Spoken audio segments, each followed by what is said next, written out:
પાછું અમને લોકોને આ પોએમમાં સીટ મળી પણ ક્વેશ્ચન પેપર અમને મળ્યા જ નથી. ક્વેશ્ચન પેપર અમે જોયું તક નથી અંદર કેવા કેવા સવાલો છે. હવે અમે કઈ રીતે ટીક કરીએ નથી. અમને જોડે ખાલી સહી લીધી અને બેઠક નંબર લીધો, બહાર મોકલી દીધા, બીજું કશું કર્યું નથી.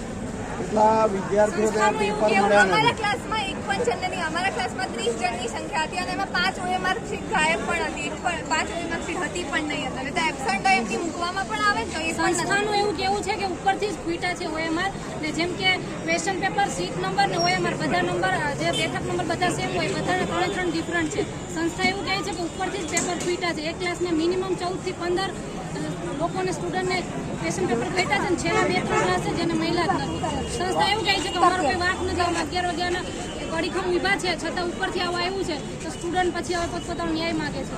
કઈ સંસ્થાને તમે આ અંગે વાત કરેલી છે? આ સ્કૂલ છે little bird English medium school. એ સંસ્થા એવું કહે છે કે ઉપરથી જ પેપર આવ્યા છે, અમારો કશો વાંક નથી. અમુક સ્ટુડન્ટને ટૂંકમાં ન્યાય મળી ગયો છે. 1 થી 15માં મારું જ નામ હતું, મેં પેપર અટેન્ડ કરીને આવી અને આ બેન જ છે જેને પેપર એને ક્વેશ્ચન પેપર જ અમારા ક્વેશ્ચન પેપરનું સીલ પણ નથી એટલે અમે જોયું જ નથી કેવું છે ક્વેશ્ચન પેપર. આ મેડમ તો OMR સીટ બી મળી છે, મને OMR સીટ બી નહીં મળી. OMR સીટ બી નહીં મળી. આ ગુલાબી કલરનું દેખાય ને તમને OMR સીટ, એ મને મળી બી નથી. OMR સીટ આ મેડમને મળી પણ OMR સીટ બી નહીં મળી, પેપર બી નહીં મળ્યું. બરાબર, મારા જેવા કેટલાય વિદ્યાર્થીઓને મળ્યું નથી. અંદાજે કેટલા વિદ્યાર્થીઓ? અંદાજે 100 લોકો જેવા લોકોને નહીં મળ્યું. 100 વિદ્યાર્થીઓ. તો તમે આગળ કોઈ રજૂઆત? અમે 10 મિનિટ સુધી વેઇટ કરી છે, અમને OMR સીટ નથી આપી. અમારા ક્લાસમાં ખાલી ટોટલ 2 જ અમે, હું અને બીજો છોકરો હતો, એના OMR સીટ નથી મળી. અમે 10 મિનિટ રાહ જોઈ, પછી અમે બહાર જતા રહ્યા. અમને ના મળી એટલે અમે બહાર જઈએ. ભાઈ અમને આ બદલ લખવા માંડે પેપર, OMR સીટ બી કરવા માંડ્યા, બરાબર, ટીક કરવા માંડ્યા. તો હમણાં શું, અમારે તો રાહ જોઈને બે રહેવાનું ત્યાં સુધી. તમારી જે રજૂઆત હતી એ રજૂઆત અંગે શું કહેવા માંગે? રજૂઆત અંગે જે અંદર સર હતા સ્કૂલના, એમને એમ કીધું કે તમારે જે વિરોધ કરવો હોય કરો, બરાબર, અંદર જે પરીક્ષા આપે છે એ લોકોને આપવા દો, તમારે જે કરવું એ કરો. તો અત્યારે હાલ જે પરીક્ષા છે મોકૂફ રાખવામાં આવી છે કે કેમ? પરીક્ષા અંગે અમને કોઈ નિર્ણય અમને કંઈ ખબર નહીં, પણ આ પૂરેપૂરી પરીક્ષાનો નિર્ણય મળવો જોઈએ.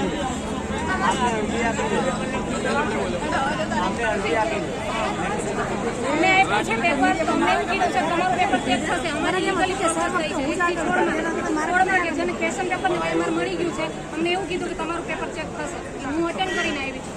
અને અટેન્ડન્સ શીટની અંદર અમારી 45 અને બેન 1 ને 45 ચાલુ થવાનું હતું ત્યારે જ અમારી અટેન્ડન્સ શીટમાં પહેલેથી સહી લઈ લીધી. અમને ક્વેશ્ચન પેપર તો મળ્યું જ નહીં ને, અટેન્ડન્સ શીટમાં પહેલા સહી લઈ લીધી.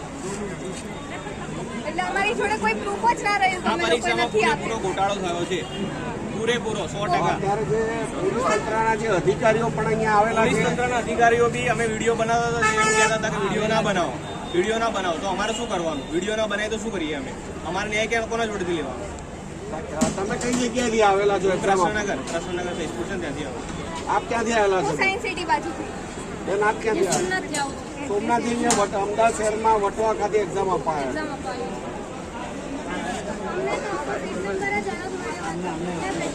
કીધેલું હતું કે અમને સીટ નંબર અને પ્રશ્ન નંબર બંને અલગ આવશે. તેમ છતાં અમને એવું કહેવામાં આવ્યું કે તમને જે મળ્યું છે તે કશું લખી નાખો. અને અમે પછી અમુક વિદ્યાર્થીઓ બહાર નીકળી ગયા. જે લોકોએ લખ્યું છે એમને કીધું કે તમારા પેપર ચેક થશે. તો અમારે શું સમજવાનું? અમે તો પેપર લખ્યું પણ નથી અને અમને અમારા સીટ નંબરનું મળ્યું પણ નથી. અમને એવું કહેવામાં આવ્યું કે લાસ્ટ મોમેન્ટ ઉપર 2 સેન્ટર છે અહીંયા મોકલવામાં આવ્યા છે. તો 2 સેન્ટર એ જવાબદારી તો ઉપરની છે અને અમારી થોડી છે. અમને 2 વાગ્યાના લાસ્ટ મોમેન્ટ પર 2 સેન્ટર અહીંયા બ્લોક વધારવામાં આવ્યા. તો એ તો હવે ઉપરથી જવાબદારી છે અને મેનેજમેન્ટની કોને જવાબદારી. એવું જણાવ્યું? અમને ક્લાસમાં અમારા મેડમે એવું કીધું કે લાસ્ટ મોમેન્ટ પર 2 સેન્ટરમાંથી અહીંયા છોકરાઓને મોકલવામાં આવ્યા છે. બીજા 2 સેન્ટરથી બીજા બીજા 2 વિદ્યાર્થીઓ બ્લોક વધારવામાં આવ્યા હતા. તો એ બધાના પેપરની ને OMRની જવાબદારી કોણ? અમુક લોકોના પેપર 3:30 સુધી ચાલુ રહ્યા. ક્લાસમાં 3:30 સુધી ટાઈમ આપ્યો. 90 મિનિટ પર ક્યાંથી એક્ઝામ આપવા આવે? મહેસાણાથી. મહીસાગર ગુણાવાડા. આપ જુઓ છો કે અમદાવાદ શહેરની જે લિટલ બર્ડ સ્કૂલ છે વટવા ખાતેની, ત્યાં પરીક્ષા આપવા પરીક્ષા આપવા માટે વિદ્યાર્થીઓ અલગ અલગ શહેરમાંથી અલગ અલગ વિસ્તારમાંથી જે પરીક્ષા આપવા આવ્યા હતા અને વિદ્યાર્થીઓ જે જણાવી રહ્યા છે એ એન્ડ સમયે જે ડ્રોપ વધારવામાં આવે છે, બીજા જે વિદ્યાર્થીઓ હોય કે જે કદાચ હતા જ નહીં અહીંયા આગળ, એ જે વધારવામાં આવે છે, જેના લીધે આ થોડી તકલીફ અહીંયા આગળ તમામ વિદ્યાર્થીઓના ભવિષ્યને લઈ વેઠવી પડી રહી છે. અમદાવાદ શહેરના વટવા વિસ્તારમાં જોવા મળી રહ્યા છે.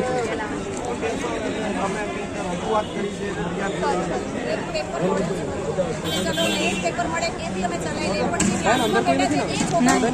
છે ને જેને 2:30 વાગે પેપર આપ્યું 3:30 હજુ 4 વાગ્યા સુધી ચાલુ છે, લખે હે મન પડે એમ લખે.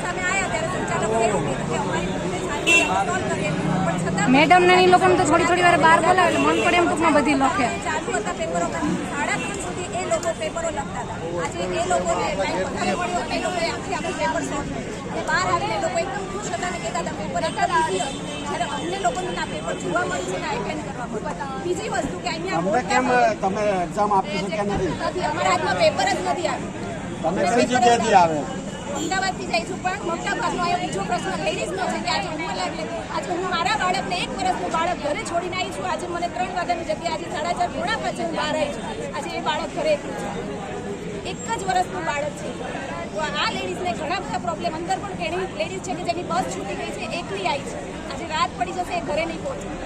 આ બધો પ્રોબ્લેમ પણ લેડીઝને છે, છતાં પણ મેનેજમેન્ટ એવું કહે છે કે તમારું કોઈ સાંભળશે નહીં, બધાની બીજા સેન્ટરોમાં એક્ઝામ થઈ ગઈ છે, તો તમે લોકોને હવે કોઈ બીજી વાર પરીક્ષા લેવામાં આવશે. તમે સરકાર જોડે અથવા તંત્ર જોડે શું અપેક્ષા રાખો છો? આજે તમારી પરીક્ષામાં બધાની એક્ઝામ રદ થવી જોઈએ અને ફરી પાછી એક્ઝામ લેવી જોઈએ. અને કદાચ જો સરકાર આ જે પરીક્ષા છે એને રદ નહીં કરે તો તમે શું આગળ? તો અમને ન્યાય નહીં મળે.